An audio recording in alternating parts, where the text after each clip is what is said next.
Lebih keras kalian. Biar semua orang tahu kamu lagi bunting. Manja dasar. Memangnya aku sengaja? Kalau kamu gimana? Kamu pasti nggak tahan. Ya udah urus saya sendirilah. Apa kamu bilang? Oh, hari deh tanggung jawab. Makanya kamu dengar. Kamu harus hati-hati dong. Jangan sampai semua orang tahu rahasia kita. Terus?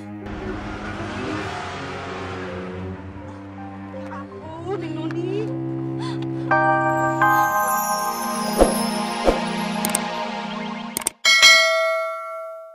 Assalamualaikum warahmatullahi wabarakatuh. Alhamdulillahi rabbil alamin. Wabihi nasta'inu ala umuri dunya waddin. Assalatu wassalamu ala rasulihil karim. Wa ala alihi wa sahbihi ajma'in. Ashhadu an la ilaha illallah wahdahu la syarikalah. Wa ashhadu anna muhammadan abduhu wa rasuluhu la nabiyya ba'da amma ba'du. Pemirsa dan pencinta rahasia ilahi yang kami muliakan, kita jumpa lagi pada kesempatan kali ini dan kami tayangkan ke hadapan Anda satu kisah tragis yang dialami oleh orang-orang yang suka melakukan aborsi. Aborsi adalah pengguguran kandungan secara sengaja. Ini fenomena sosial yang sekaligus merupakan penyakit sosial yang sedang merajalela di negeri kita. Selain penyakit sosial lain, seperti korupsi dan lain-lain. Angka-angka statistik menyebutkan, misalnya di sekitar tahun 99 saja, diperkirakan aborsi di Indonesia terjadi 2.300.000 kasus per tahun. Yang kalau dibagi 12 bulan, dibagi lagi 30 hari, berarti lebih dari 6.000 kasus aborsi terjadi setiap hari. Itu statistik yang kami peroleh dari Ketua POGI, Perhimpunan Dokter Obstetri dan Ginekologi Indonesia, tahun 2000. Yang katanya sekarang ini bisa lebih tinggi dari 3,5 juta kasus aborsi per tahun. Apalagi setelah ditemukan alat-alat vakum yang untuk menyedot kehamilan yang lebih canggih lagi, yang daya hisapnya sampai ratusan kali dari vakum cleaner untuk pembersih karpet di rumah kita. Tetapi sebenarnya aborsi itu kalaupun harus dilakukan, haruslah pula dengan pertimbangan yang sangat matang. Sebab pada dasarnya aborsi terlarang dalam Islam dan juga semua agama. Man qatalan nafsa bi ghairi nafsin wa fasadin au fasadin fil ard faka'annama qatalan nasa jami'a. Orang yang membunuh satu jiwa bukan karena orang itu pembunuh, bukan dalam rangka qisas, atau bukan karena orang itu berbuat kerusakan di muka bumi, maka membunuh satu jiwa itu dosanya sama dengan membunuh seluruh manusia di muka bumi. Dan Allah murka. Apa kemurkaan yang akan terjadi? Begitu dahsyat. Salah satunya apa yang akan kita saksikan dari kisah yang terekam dari kasus nyata berikut ini. Selamat menyaksikan.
Yang mana?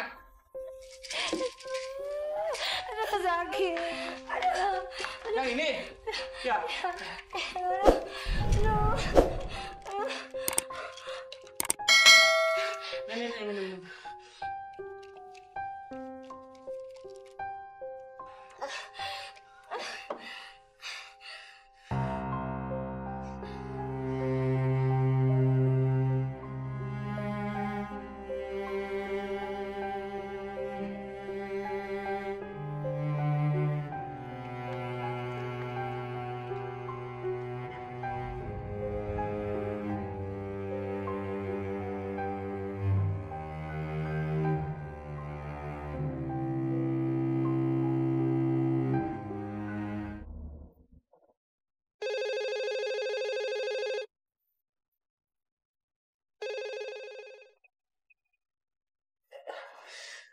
Sudah Papa bilang kan, jangan pernah ngasih nomor telepon sama pasien.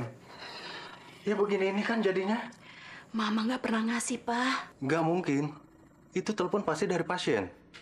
Mana ada orang yang telepon malam-malam begini kecuali orang gila. Betul, Pak. Sudah 2 tahun belakangan ini, Mama tidak pernah ngasih nomor telepon rumah pada pasien. Ya sudah, sekarang Mama angkat teleponnya.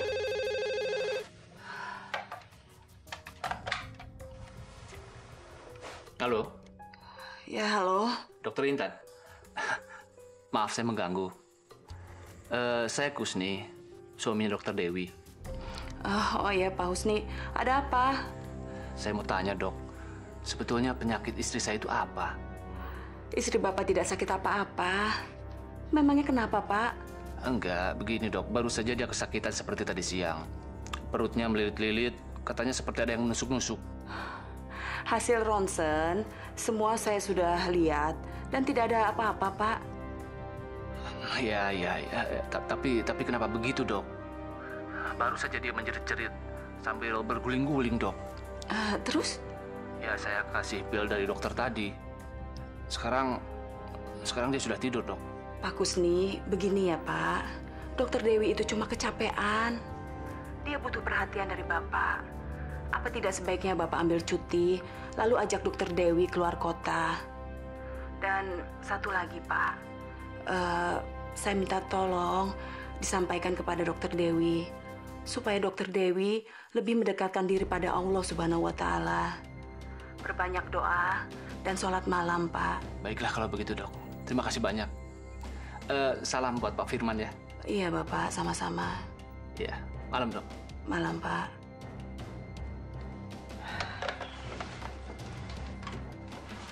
Memangnya teman Mama itu sakit apa? Tidak sakit apa-apa, Pak. Sudah di ronsen dan check up segala, nggak ada apa-apa. Mungkin teguran dari Allah kali. Teguran bagaimana? Saya mendengar kabar miring. Selain membuka praktek dokter bersalin, Dewi diam-diam membuka praktek aborsi. Ma, sesama dokter jangan memfitnah. Tidak baik. Waktu reuni bulan lalu, beberapa teman sempat bisik-bisik. Katanya penampilan Dewi kok sekarang mewah sekali ya. Uang dari mana itu? Sementara suaminya kan cuma pegawai biasa aja. Ya, penyakit perempuan. Sukanya berprasangka buruk pada kesuksesan orang lain. Itu betul, Pak. Penampilan Dewi memang sekarang lain sekali. Dari mobil yang dia pakai, perhiasannya, semuanya serba mewah. Belum lagi anaknya. Sekarang pakai supir pribadi segala. Nah kan, keterusan kan ngomongnya? Ya sudahlah, sekarang kita tidur ya, Ma ya? Iya, Pak. Ayo.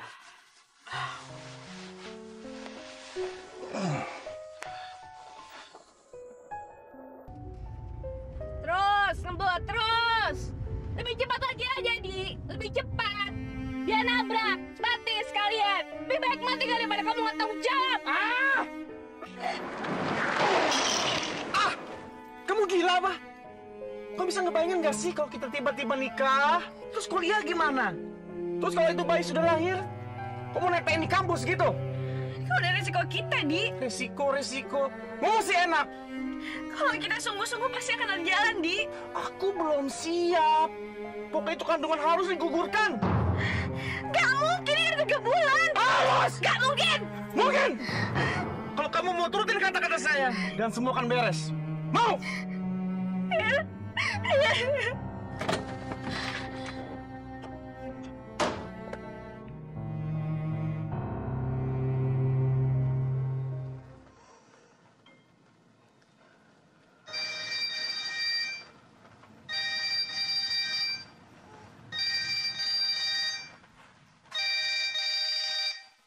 Halo? Ya, halo Pak Rio. Saya Adi, Pak. Saya mau minta tolong, Pak. Adi siapa ya? Adi Wismoyo. Saya tahu nomor Bapak dari Wiji, Pak. Oh iya, ada yang bisa saya bantu? Saya mau konsultasi, Pak. Pacar saya lagi terlambat datang bulan. Waduh, maaf sekali Pak Adi. Saya bukan dokter, Pak. Iya, saya tahu.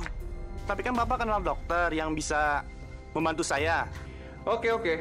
Tapi prosedurnya susah loh. Banyak syarat-syarat yang harus kamu penuhi. Pak, tolonglah, Pak. Ini keadaannya mendesak sekali, Pak. Oke lah. Kalau begitu nanti kita ketemu. Baik. Di mana, Pak? Nanti saya akan menghubungi kamu. Oke? Oke. Terima kasih, Pak ya. Ya. Bu dokter, sepagi ini saja saya udah dapat 5 pasien, Bu. Ayo dong, Bu, cepat sembuhnya. Saya nggak sakit kok. Jadi benar, Bu dokter nggak sakit? Iya. Iya. Kalau gitu saya pergi dulu, Bu ya. Oke.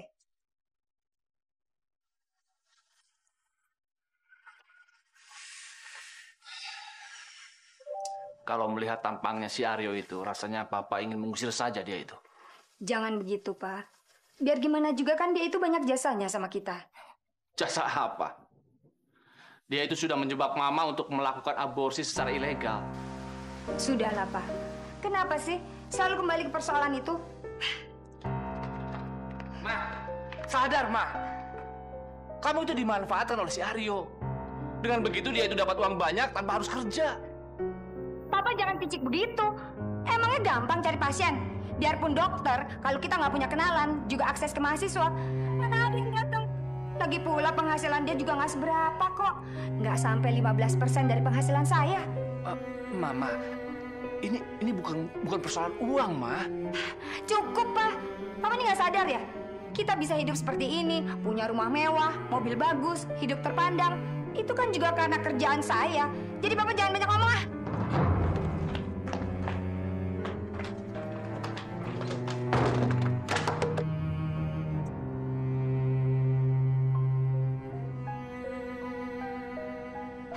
Ma, apa yang kamu lakukan itu keliru. Dosa, Ma. Pak, ada apa sih, Pak? Kok teriak-teriak kayak gitu? Bukannya kamu sudah berangkat sekolah? Iya, ada buku aku yang ketinggalan. Papa lagi berantem ya sama Mama? Enggak.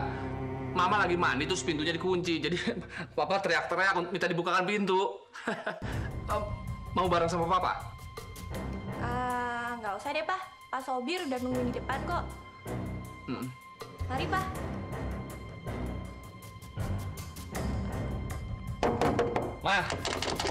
Ma, buka pintu, Ma.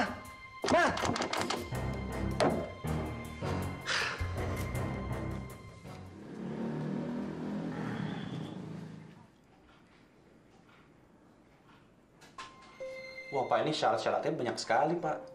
Harus ada surat nikah, keterangan dokter ahli tentang alasan medis pengguguran kandungan, persetujuan keluarga, dan tidak ada paksaan dari suami istri. Kalau nggak begitu, siapa nanti bakal bertanggung jawab kalau tiba-tiba terjadi hal-hal yang nggak diinginkan di belakang hari? Tapi Pak Aryo kan tahu, kami berdua memang belum menikah. Hah? Belum menikah? Begini, Pak. Sebetulnya saya ingin kalau kandungan ini tidak sudah digugurkan. Kami menikah aja. Misi, kamu apa-apaan sih? Ngomong jangan berputar-putar terus. Masa tolong nggak kamu?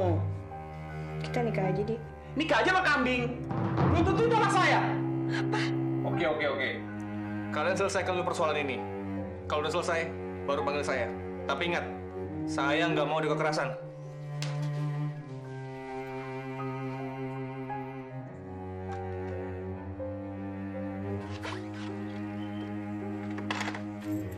Kamu sih bikin malu aja?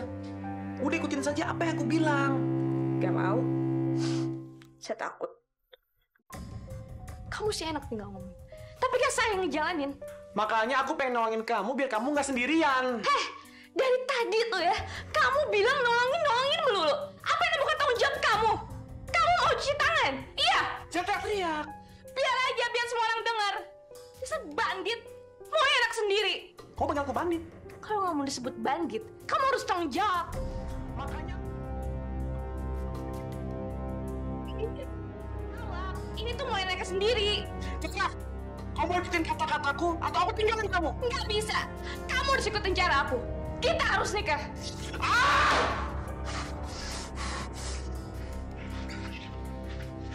Kamu ini gimana sih? Kan saya udah bilang, briefing dulu mereka sebelum kamu ajak ke sini.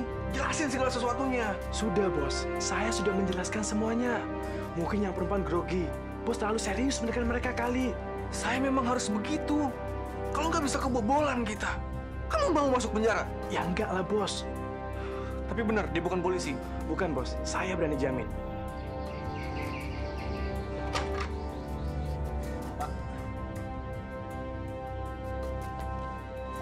Kamu sudah siap?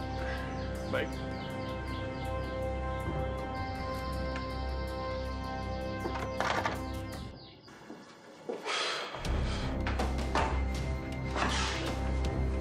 Kami sudah siap, Pak.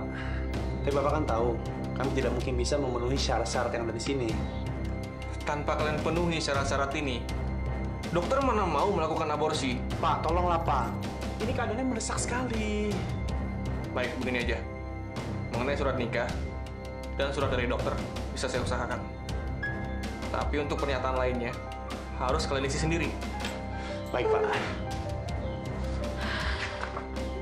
Ini surat pernyataan sementara.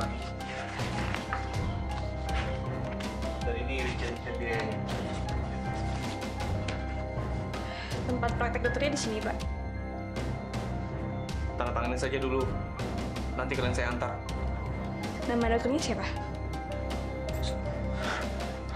Maaf, Pak. Dengar ya, menghadapi urusan begini, kita harus saling percaya. Ya, maaf, Pak. Yaudah, isi.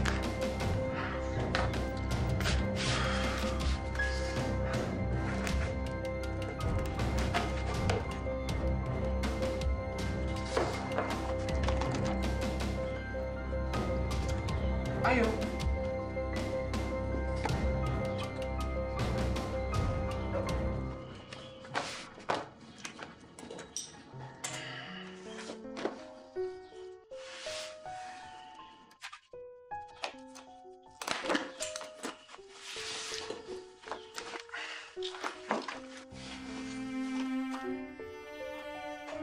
Sebentar ya.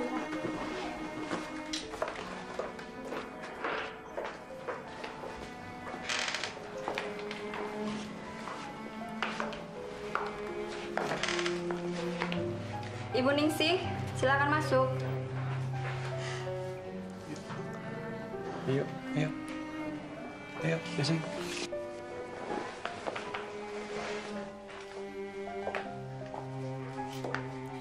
Bapak Adi tidak usah ikut masuk. Kalau memang diperlukan, nanti dipanggil ya. Ya, oke. Iya. Masuk sini.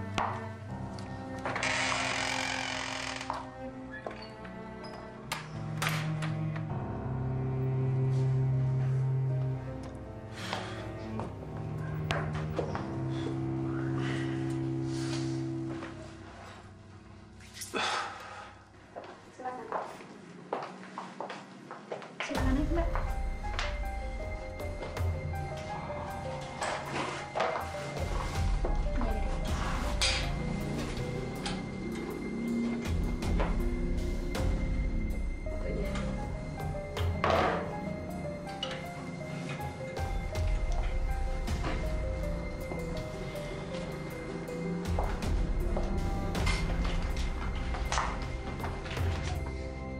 Lama nggak, Dok?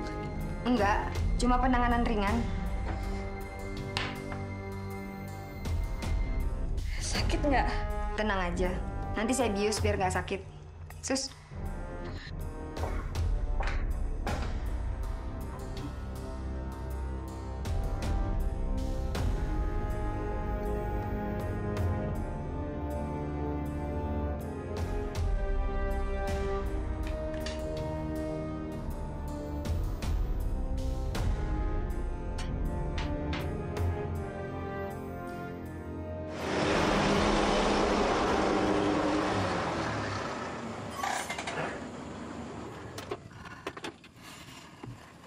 Saya langsung masuk ke dalam ya. Badan saya pegal semua. Baik, Bu. Besok Ibu berangkat sendiri kan? Iya. Rencananya besok ada berapa pasien? Besok ada 5 pasien, Bu.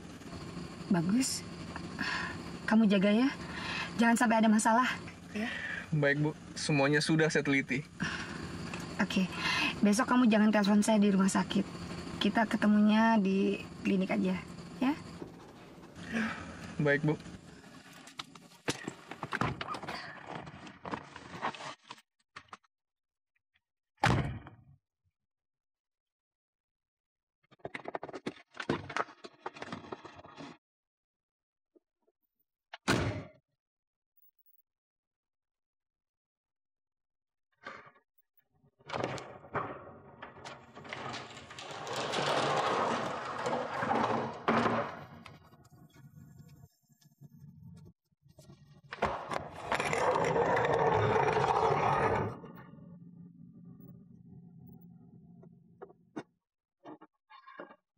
Si Bibi gimana sih? Kamar digelapin begini.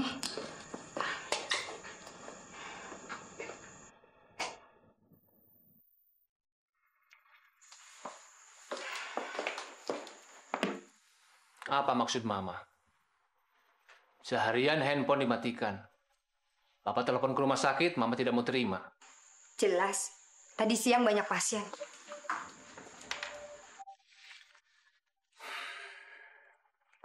Mama pulang malam lagi.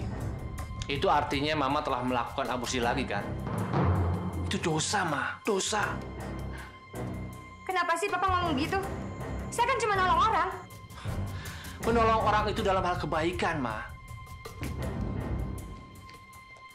Ingat, Mama telah melakukan pembunuhan terhadap bayi-bayi itu.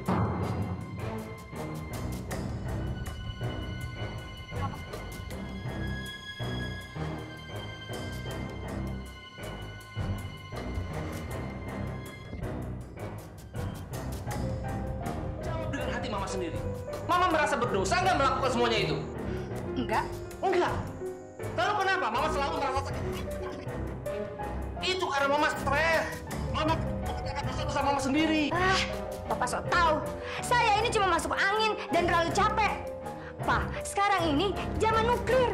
Jadi jangan menghubung-hubungkan satu penyakit dengan perbuatan seseorang.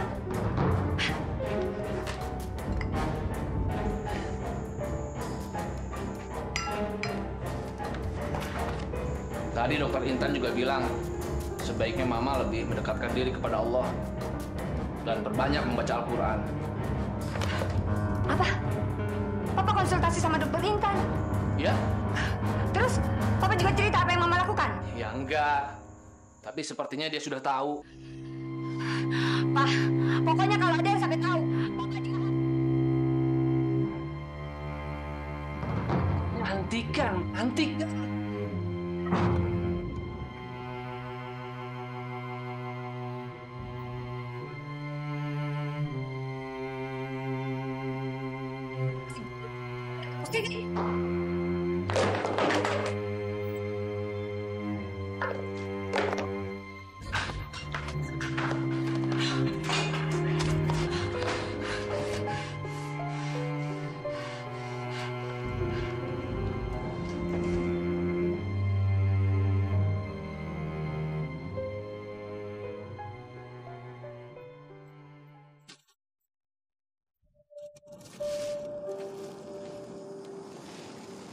Oji, kok belum kamu kubur juga? Ngapain aja kamu dari tadi? Ada tangannya, kakinya, bahkan mata, hidung, dan mulutnya juga sudah lengkap, Bos. Ya kan? Gila kamu ya. Ngapain pakai kamu lihat-lihat segala? Ya pengen aja, Bos. Oh ya, Bos. Kalau saya pikir-pikir, pekerjaan kita ini dosanya besar ya, Bos. Hei, kamu tuh orang miskin. Ngapain kamu mikir-mikir dosa? Pikirin perut kamu, perut keluarga kamu, perut anak-anak kamu yang sekolah. Mau kamu kasih makan apa mereka semua? Kalau soal dosa, biar dokter Dewi yang nanggung. Begitu ya, Bos? Iya, kita ini kan cuma calo. Dokter Dewi yang tahu hukum, tenang-tenang aja. Kok malah kamu yang cerewet? Nih, honor kamu hari ini. Makasih, Bos. cepat dikubur sebelum ketahuan orang. Baik, Bos.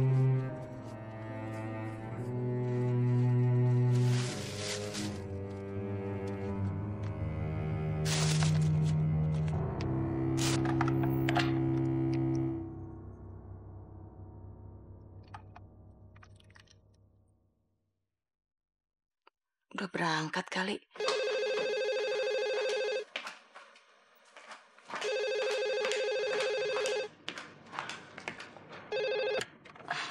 Halo, Halo, Wi. Belum berangkat?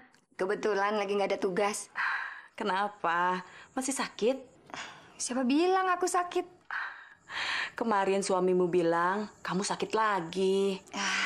Jangan didengar, dia itu emang cerewet. Menurut saranku sih, sebaiknya kalian berlibur, ambil cuti, biar fresh. Apaan sih kamu? Orang nggak kenapa-napa kok. Aku nih sehat. Kalau begitu, porsi doa dan sholatmu ditambah saja, Wi. Biar tenang, ya.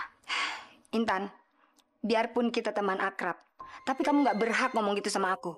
Lebih bagus kamu urus aja diri kamu sendiri. Yang nggak punya anak dan mandul gitu.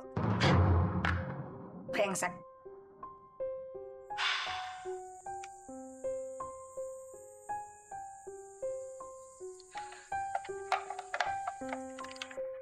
Kerjaan kita ini memang empuk. Untuk itu kita harus jaga bersama. Jangan sampai terbongkar oleh polisi atau siapapun. Caranya, setiap pasien yang kalian bawa ke sini harus kalian teliti identitasnya. Ya?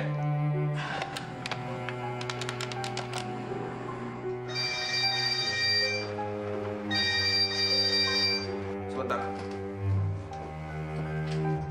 Iya, Dok. Aryo, kamu cepetan datang ke sini. Saya mau bicara. Baik, Dok. Tapi sebentar lagi ya. Saya lagi nge-briefing anak buah. Kamu briefing apaan sih? Yang kita bicarakan ini lebih penting. Kamu cepetan datang ke sini. Sekarang. Oke. Baik, Dok. Saya segera ke sana. Ada apa, Bos? Biasa dari Bu Dokter. Ada yang penting katanya. Apanya itu yang penting? Ya, mungkin soal kerja kalian yang kurang produktif. Kurang produktif bagaimana, Bos? Minggu ini aja saya dapat 5 pasien, kan? Mungkin seharusnya kerja dapat 15. Ngaco, Bos ini.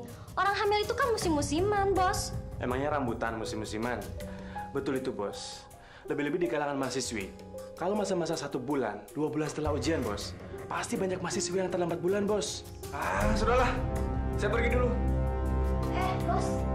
Sekali-kali kenalin kita sama dokternya. Sama saya, bukan sama dia. Ingat itu. Saya pergi dulu.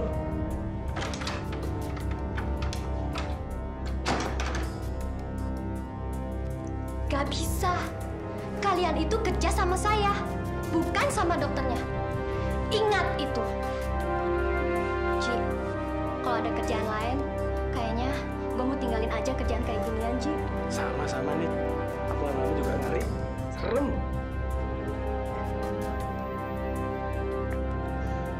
Sudahlah, Bu. Nggak ada yang perlu dikhawatirkan. Semuanya aman. Aman gimana? Suamiku aja sekarang sudah mulai protes sama kegiatanku ini. Itu berarti suami ibu yang perlu diamankan. Kalau dari pihak saya jamin, Bu, semuanya aman. Lagi pula kan semua pasien yang saya kirim, saya sudah teliti sedetil-detilnya, Bu. Temanku, Dokter Intan, dia juga udah mulai menyindir-nyindir. Bu Dewi, Ibu terlalu perasa, Bu. Nggak usah khawatir lah. Kita dan para pasien itu saling menjaga, Bu. Kita memang takut kalau praktek aborsi kita ini kebongkar. Tapi mereka juga takut kalau aib mereka itu diketahui orang lain. Jadi Ibu santai saja. Iya.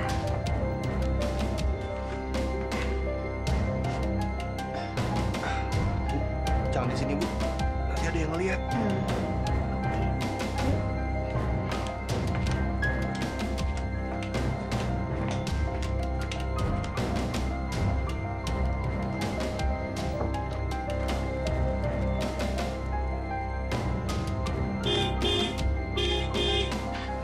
Kamu tenang ya.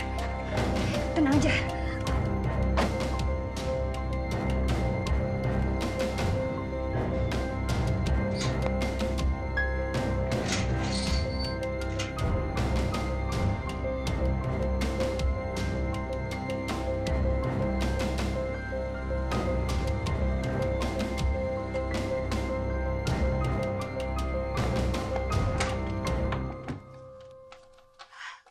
pulang, Nan? Sekarang kan jam 2, Mah. Noni mana? Oh, lagi pergi tuh sama pacarnya. Pacar? Loh, Mama nggak tahu? Nah, nih ya, Mah. Kak Noni itu udah pacaran. Namanya Adi. Anak kuliahan semester 5. Udah ya, Mah ya?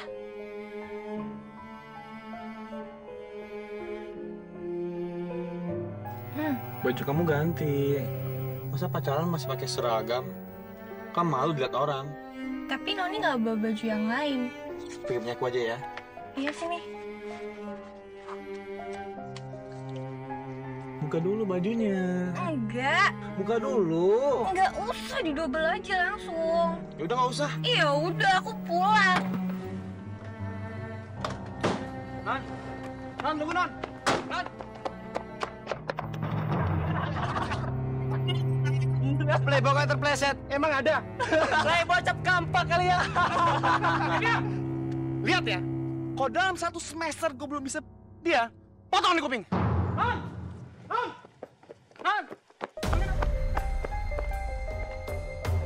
Gila, mentang-mentang dia udah tahu tempat aborsi yang aman, dia jadi sombong. Dia kan udah 4 kali menghamilin cewek, Gus. Dia kan anak orang kaya. Masalah uang nggak jadi masalah buat dia.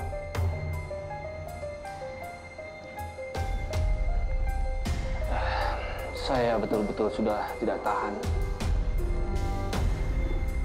Nasihat-nasihat saya tidak pernah didengar, Ustaz.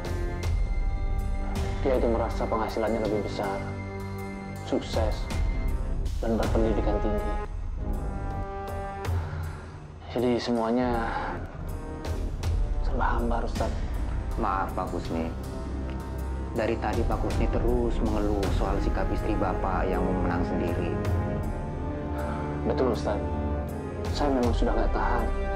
Kalau boleh saya tahu, apa yang Bapak perselisihkan itu sangat prinsipil dalam agama atau sekedar berbeda pendapat?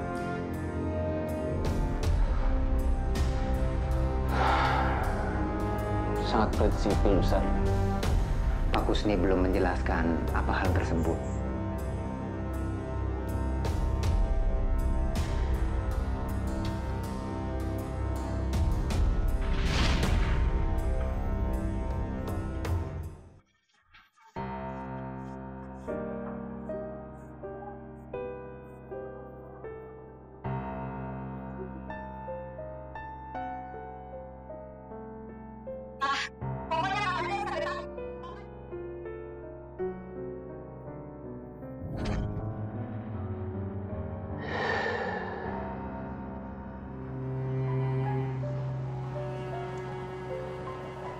Saya tidak mungkin menceritakan semuanya, Ustaz. Tidak apa-apa, Pak Kusni. Pesan saya, jika Pak Kusni mengalami perselisihan dengan istri Bapak, jangan diselesaikan dengan amarah. Dinginkan dulu suasananya, baru pelan-pelan kasih dia nasihat. Setelah beberapa kali dikasih nasihat, belum sadar juga, kasih dia peringatan dengan cara pisah ranjang sampai dia sadar. Kalau belum sadar juga, cari seorang penengah dari kerabat dekat atau hakim yang bijaksana. Dari penengah yang bijaksana inilah yang akan memberikan keputusan apakah sebuah pernikahan ini bisa dipertahankan atau tidak.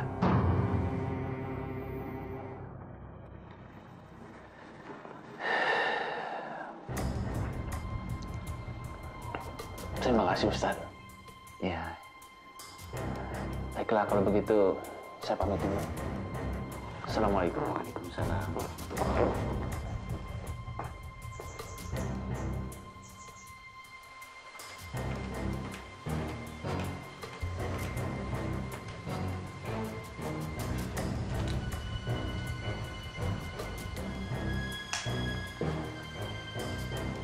Teh hangat. Silakan juga. Gak usah basa-basi. Langsung aja ngomong.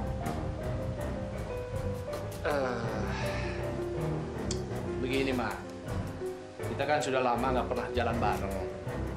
Gimana kalau minggu depan kita sekeluarga pergi keluar kota? Udah, nggak usah banyak kata pengantar. Papa mau saya berhenti kerja kan? Bukan berhenti kerja, Ma. Saya tahu, saya nggak boleh melakukan praktek aborsi. Iya kan? Itu nggak mungkin, Pak. Saya merencanakan sebuah kerja besar demi masa depan anak-anak kita. Saya sedang mengumpulkan modal untuk membangun sebuah rumah sakit. Dan itu nggak kecil, Pak. Apa yang Mama peroleh ini masih kurang? Ini sudah lebih dari cukup, Ma. Iya, buat Papa yang lahir dari keluarga miskin, itu memang sudah cukup. Tapi tidak buat saya. Karena saya mau menunjukkan pada orang tua dan saudara-saudara saya bisa lebih sukses dari mereka semua. Boleh. Asal jangan melanggar norma-norma agama. Ingat nggak, waktu kita mau menikah, mereka semua bilang, saya nggak akan maju kalau punya suami penganggur. Nah, sekarang inilah saatnya saya tunjukkan ke mereka semua, saya bisa maju. Ma, selain melakukan pembunuhan, Mama juga sudah memberikan peluang kepada orang-orang yang mempunyai moral bejat untuk mengulangi perbuatannya. Terutama para remaja, Ma. Cukup, Pak. Jangan urusan Ustaz sama orang tua mereka.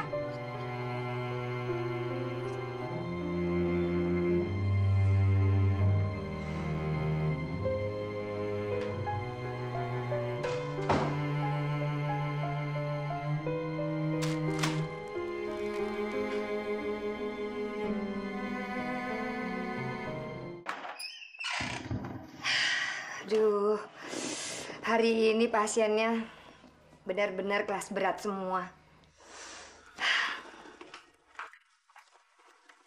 Besok, kandungan di atas 3 bulan, bayarnya 3 kali lipat, ya? Memangnya mereka mau, Bu? Ya pasti mau. Mereka kan butuh. Oh iya. Malam ini, kita santai di hotel aja ya. Saya lagi males pulang. Nanti Ibu dicari Pak Kusni. Enggak. Saya kan udah 2 bulan bisa ranjang. Oh iya? Iya. Terus, anak-anak Ibu bagaimana? Mereka bisa urus diri sendiri. Oh, iya. Yuk. Oh, iya.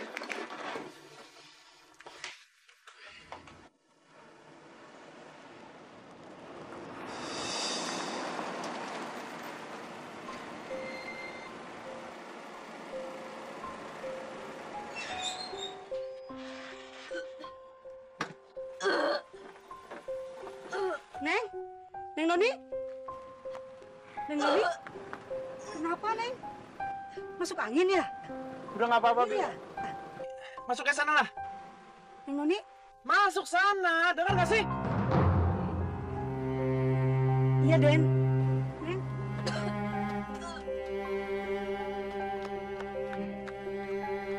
Nggak usah dibuka pintunya, Bi. Astagfirullahaladzim. Kok Neng Noni mau-maunya pacaran sama orang galak itu? Terus. Lebih keras kalian. Biar semua orang tahu kamu lagi bunting. Manja dasar. Memangnya aku sengaja? Kalau kamu gimana? Kamu pasti nggak tahan. Ya udah urusnya sendirilah. Apa kamu bilang? Oh, hari deh tanggung jawab. Makanya kamu dengar. Kamu harus hati-hati dong. Jangan sampai semua orang tahu rahasia kita. Terus? Neng Noni.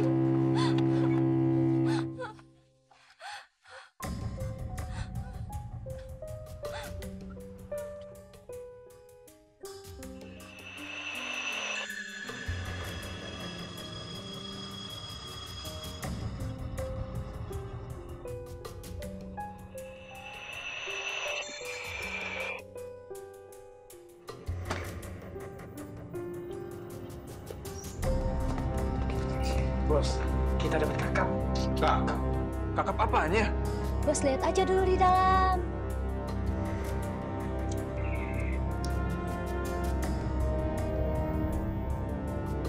Loh, kok kamu lagi?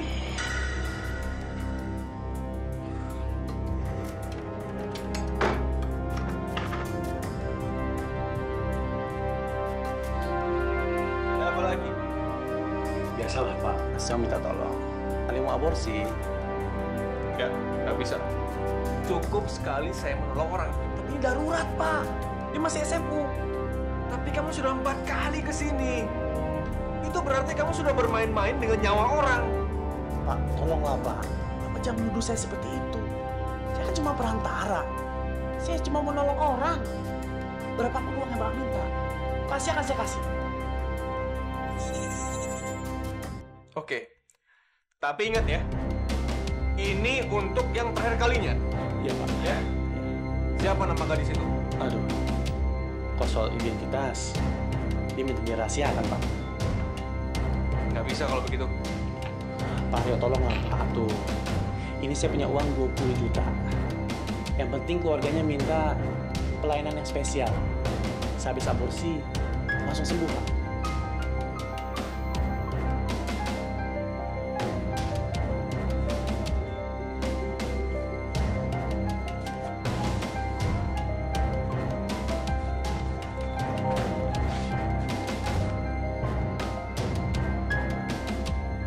Oke, kalau begitu. Terima kasih Pak Rio.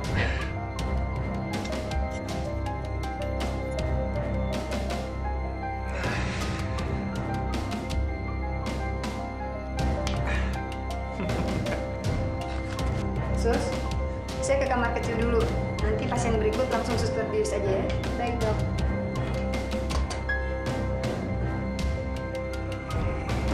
Pasien berikutnya, silakan masuk. Udah nggak apa-apa, santai aja. Ibu Indah Komalasari, silakan masuk. Ayo, yuk. Nggak apa-apa, yuk. Ya.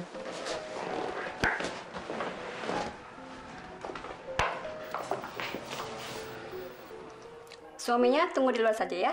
Oh iya. Mbak, jangan ya. Saya takut. Nggak apa-apa Mbak, aman kok. Suaminya biar tunggu di luar saja ya. Udah nggak apa-apa, santai aja ya. Aku tungguin kamu di sini kok. Tenang aja ya. Mari, Pak.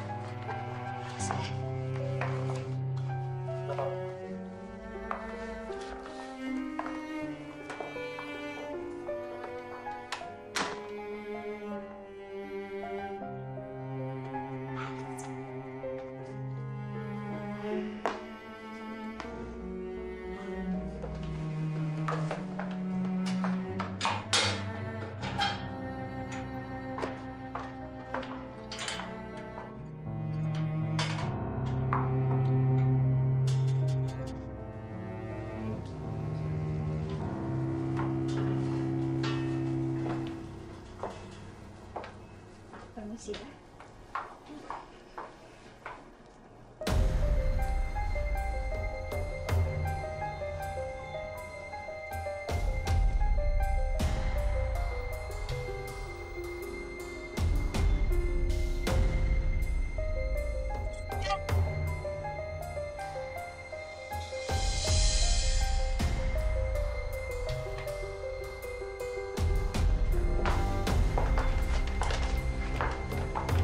Dok, pasiennya sudah saya bius, namanya Indah Komalasari, usianya 22 tahun. Oke.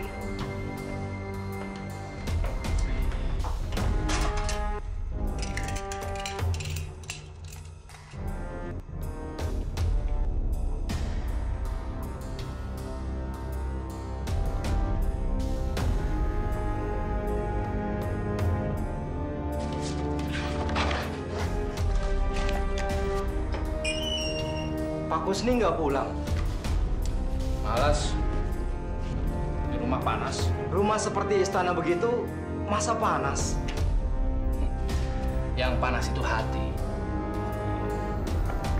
Lagi pula saya sudah beberapa bulan ini rumah sama istri saya. Pisah rumah? Iya.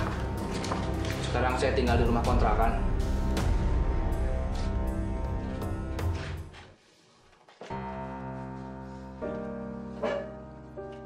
Terus anak-anak bagaimana?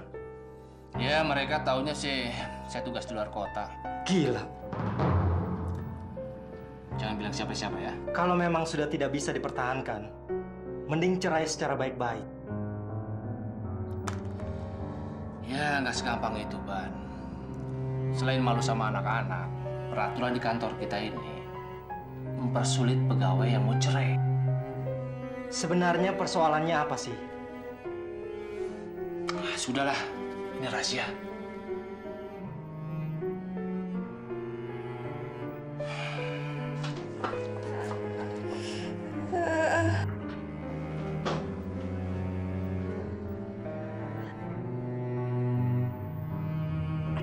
Dok, sadar dok. Dok, dokter sadar dok. Ma.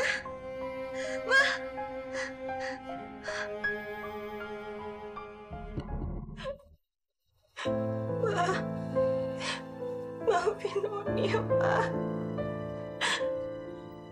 Maaf ya, Pak. Noni benar-benar hilang. Noni gelap mata. Ini bukan hanya kesalahan kamu, Non. Maafkan Papa juga ya.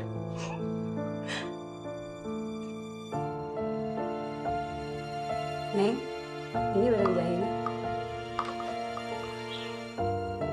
Nang, Mama ditinggal sendiri ya? Bi, ngapain sih nanya-nanyain Mama? Udah lupain aja Mama. Bibi pulang saja ke sana. Temani dia. Katakan kami semua sehat di sini, ya. Jangan, Bi. Buat apa nemenin Mama? Biarpun di sana rumahnya bagus, ada AC-nya. Lebih nyaman di sini, Bi. Jauh dari dosa. Kamu jangan gitu, Nang. Hati mamamu jauh lebih sakit dari kita. Kenapa jadi begini?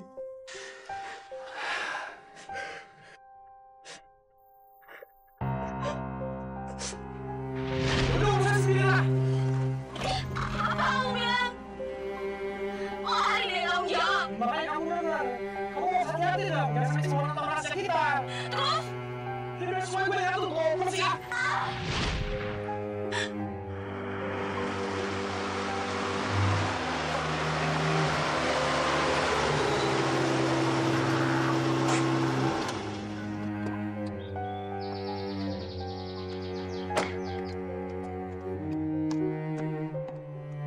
Mana Aryo? Di dalam, Bu.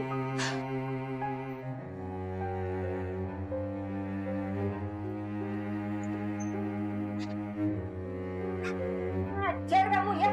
Saya cari kamu pontang-panting. Ternyata kamu enak-enakan di sini. Mana itu Adi? Anak yang ngerjain Noni. Dia harus terima pembalasan saya. Justru dia yang mengancam Bu Dewi. Dia akan melaporkan Bu Dewi sama polisi. Bohong. Itu cuma akal bulus kamu. Dasar pemalas. Sungguh, Bu. Saya sudah datangi dia. Dan dia benar-benar mengancam kita untuk melaporkan kita sama polisi. Kenapa dia nggak kamu habisi? Nggak mungkin, Bu. Dia tuh anak orang gedean. Dasar pengecut. Buat apa saya gaji kamu?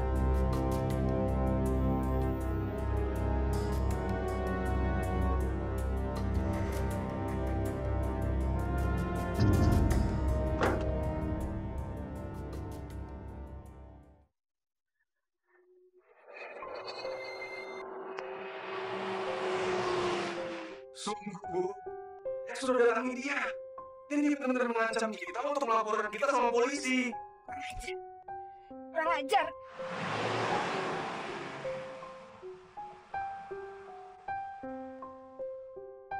Tolong!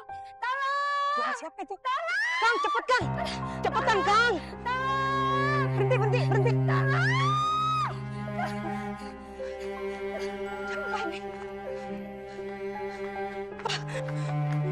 Astagfirullahaladzim. Ibu! Ibu!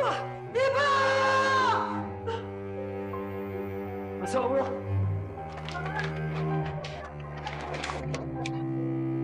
Pemirsa yang budiman, bagaimana reaksi Anda menyaksikan tayangan tadi? Tentu mengerikan. Dan hati nurani kita semua sepakat berkata bahwa aborsi adalah suatu bentuk pengkhianatan dan kejahatan yang seharusnya dihindari. Mengapa orang melakukan aborsi? Puluhan tahun karir saya sebagai mubalik, saya berdakwah keliling Indonesia sampai ke pelosok-pelosok. Dan di banyak tempat, di banyak majelis taklim dan masjid saya bertanya, Bapak Ibu sekalian, kapan roh ditiupkan masuk ke dalam janin?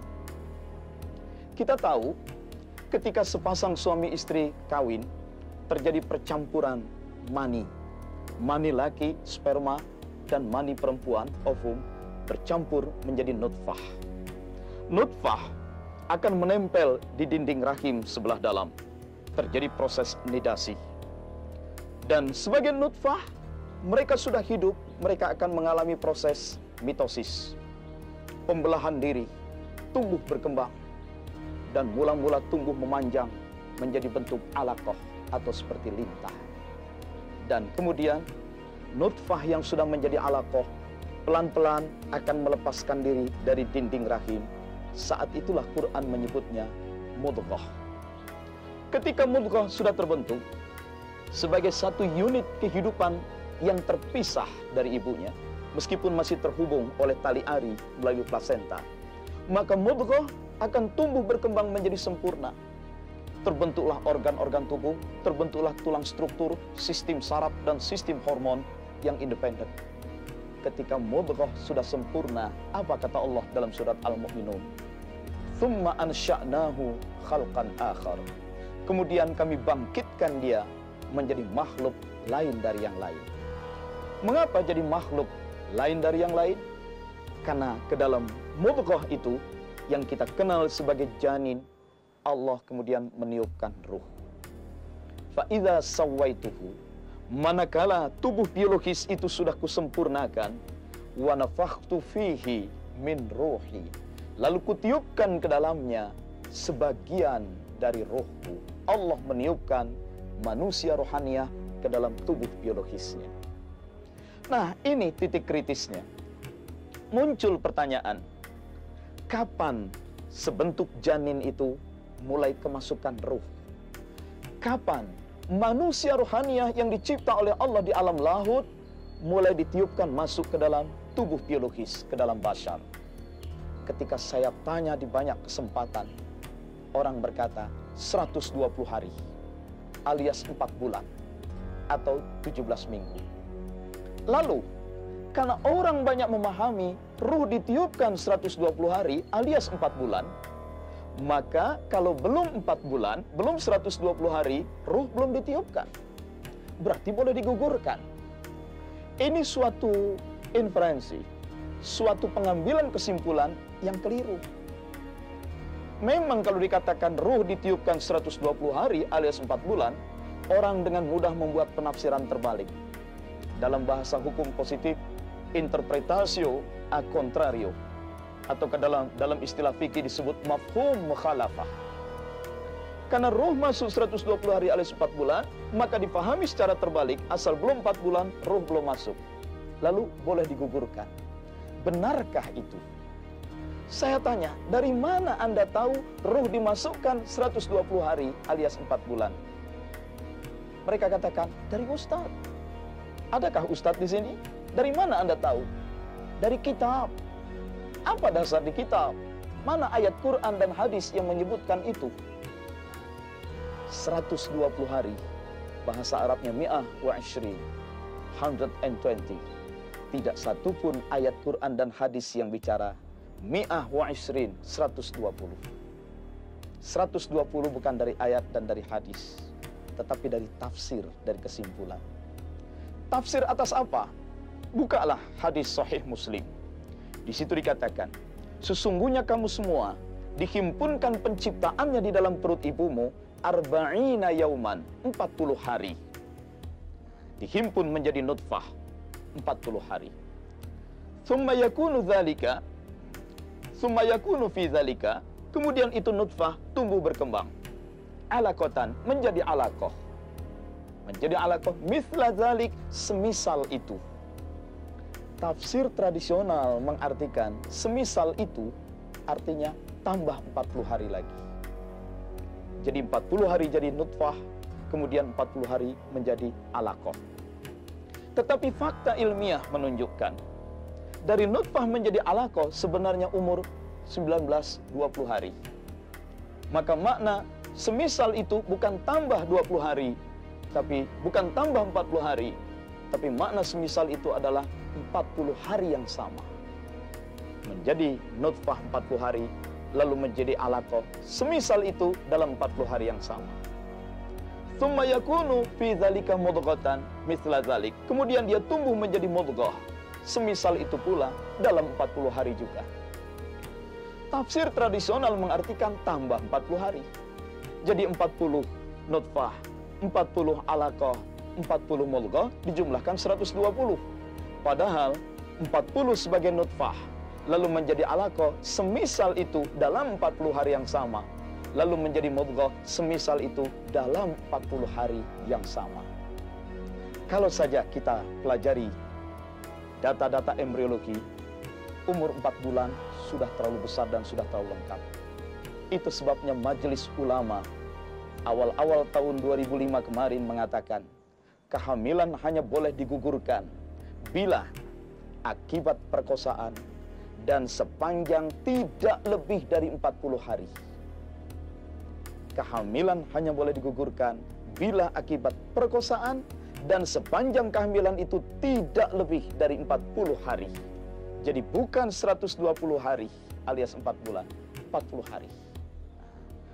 Namun pada dasarnya sedapat mungkin hindari aborsi. Karena dalam surat Al-Maidah ayat 32 dikatakan membunuh satu jiwa bukan dengan alasan-alasan yang sangat tepat, dosanya sama dengan membunuh seluruh manusia. Dan Allah murka. Kemurkaannya antara lain seperti yang tadi kita saksikan dalam tayangan sebelumnya. Semoga Allah melindungi kita semua dari kejahatan aborsi. Assalamualaikum warahmatullahi wabarakatuh.